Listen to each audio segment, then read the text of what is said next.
Siguro dito na 'to. Kasi umiiyak na naman ng person.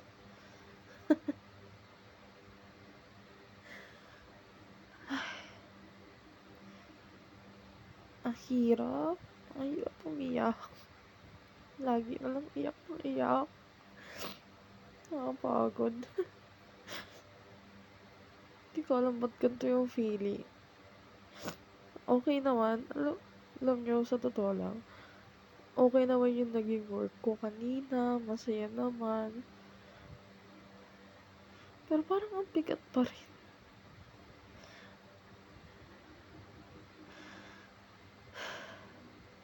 Ang hirap talaga. Nakakalungkot na lang kasi ganito na naman ako. 'Di ba? Sabi ko sa inyo, malabo talaga yung camera eh. Tingnan mo, 'di ba? Front cam. Wala lang. Gusto ko lang ulit magkwento kasi naiiyak na naman ako eh. Iiyak na naman ako.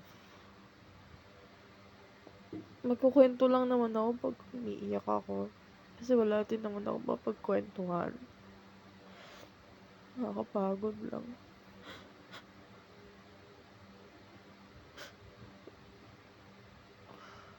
Lagi na lang ako nagpipretend na okay ako. Ganun. Ewan ko ba? Ewan ko rin ba't umiiyak ako. Alam mo, sa totoo lang.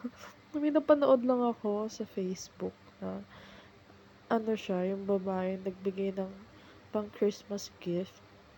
Actually, sa ano yun, binayaran niya yung bills ng mag-asawa. Tapos, may baby sila. Tapos, meron silang ano, anak na babae. Alam mo yun, nadala lang yung emosyon ko dun. Tapos, ganito na naman, umiiyak na naman ako. Kasi, nalala ko na naman yung ginagawa ko sa buhay ko. Napaka-random, walang kwenta. Walang saysay. Alam mo yun? Kasi, ang dami kong gusto ma-achieve eh. Tapos, wala naman nangyayari. Nakakaumay lang. Yun lang. Hindi ko na rin alam sasabihin ko eh. Nakakalungkot. Ganito na lang palagi. Hopefully, at least ngayon nakakatawa ako, di ba? Kahit umiiyak. Pero alam nyo, coping mechanism ko talaga to, yung tumatawa ako, tapos umiiyak. Ewan ko bakit ganun.